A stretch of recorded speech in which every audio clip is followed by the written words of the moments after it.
और अब बड़ी खबर ये मिल रही है, हम लगातार आपको बता रहे हैं, अतीक अहमद अब भी पुलिस को धमका रहा है, कह रहा है कि जिंदा रहा तो बदला लूंगा। सोचिए, एक माफिया के मिट्टी में मिलने पर जो नेता बहुत दुखी हैं, जिनसे एक अपराधी का एनकाउंटर बर्दाश्त नहीं हो रहा है, जिन्हें एक माफिया के मिट्टी में मिलने पर मजहब दिखाई दे रहा है, तो ऐसे लोगों का मजहबी चश्मा उतारने के लिए ना हम कुछ तथ्य दिखाने जा रहे हैं। 12 अप्रैल को यूपी पुलिस ने 2.5 लाख के इनामी बदमाश आदित्य राणा, 2 तस्वीरें देखेगा, आदित्य राणा का भी एनकाउंटर हुआ था, आपको पता भी नहीं होगा क्योंकि वो आदित्य राणा था, असद नहीं था, तो शोर ही नहीं मचा। समझ रहे हैं आप? 2 दिन में 2 एनकाउंटर हुए हैं।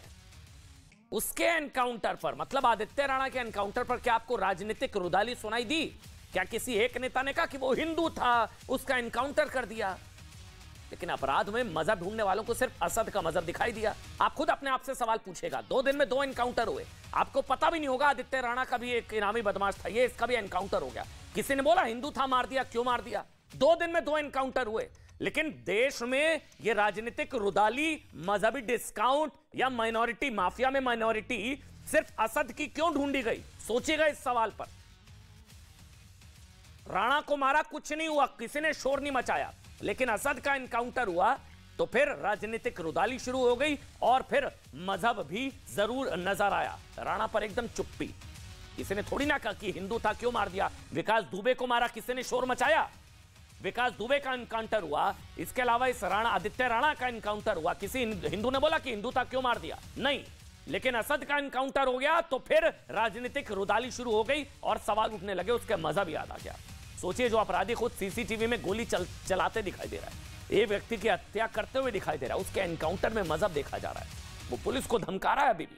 जबकि 2017 से 2023 तक यूपी पुलिस ने जितने भी अपराधियों का एनकाउंटर किया, उसमें उनका धर्म नहीं, कर्म देखा गया।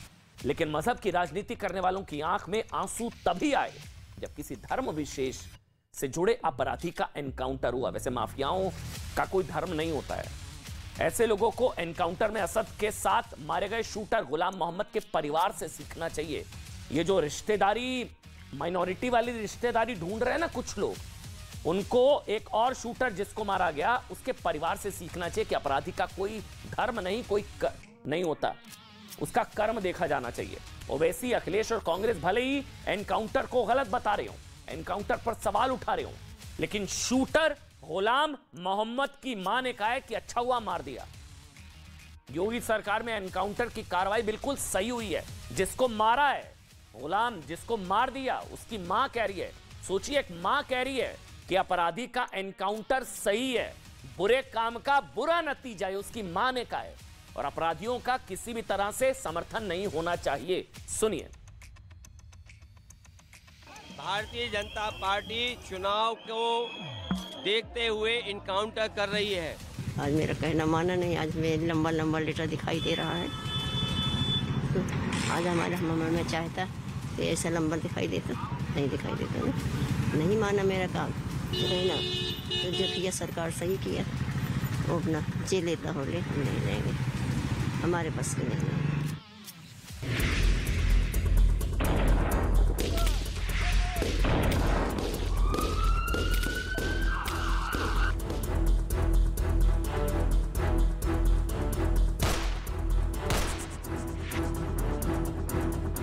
19 साल के असद के एनकाउंटर के बाद माफिया खून के आंसू रो रहा है।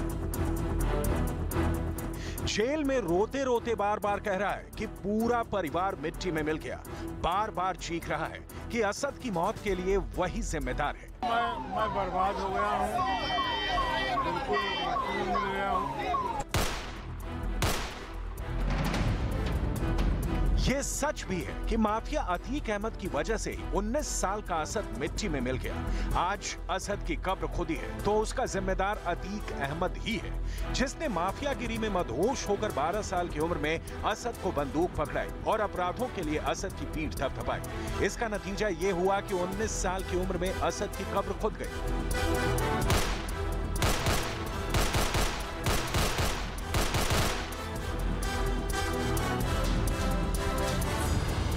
भाई देखिए, उसमें क्या है क्या नहीं है उसको हम नहीं जानते। जो कल वाला जो असद के साथ हुआ है, वो जो है तो कोर्ट कचहरी में जाना चाहिए उनको।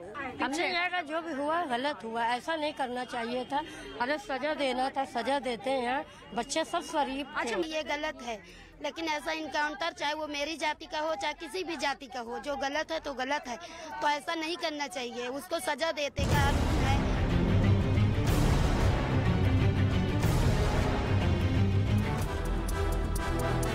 खुद अतीक अहमद ने माना है कि उसी के कहने पर असद उमेश पाल हत्याकांड में शामिल हुआ था।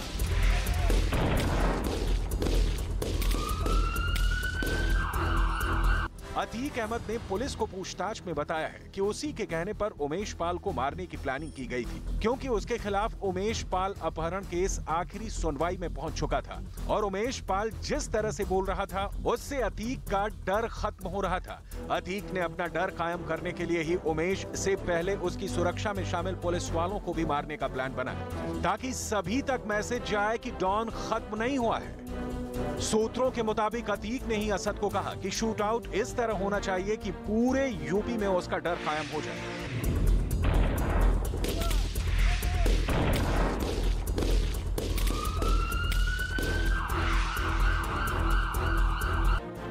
इसी शूट आउट की वजह से 47 दिन बाद असद का एनकाउंटर हो गया और बेटे के एनकाउंटर के बाद अतीक रात भर जेल में रोता रहा। रोते रोते अतीक ने कहा कि हम मिट्टी में मिल गए। पूछताछ के दौरान अतीक ने यह भी कहा कि मेरे बेटे का एनकाउंटर हो गया, मेरा दिमाग काम नहीं कर रहा। अतीक अहमद ने यह भी बताया कि उमेश पाल हत्याकांड के बाद असद और शूटर गुलाम मोहम्मद को सुरक्षित छिपाना उसके लिए बड़ी चुनौती बन गई थी। इसके लिए अतीक ने अंडरवर्ल्ड डॉन अबू सलेम और दिल्ली के एक बड़े नेता की मदद भी ली थी। इसके बाद असद और गुलाम मोहम्मद के मुंबई में रुकने का इंतजाम किया गया था। अतीक अहमद की रिमांड कॉपी में लिखा हुआ है कि अतीक ने कबूला कि उसके संबंध भारत के मोस्ट वांटेड और आतंकवादी संगठन लश्कर तैयबा के चीफ हाफिज सईद से भी हैं और ISI से भी रिश्ते हैं। इन्हीं रिश्तों की वजह से उसे पाकिस्तानी हथियारों की डिलीवरी मिलती थी।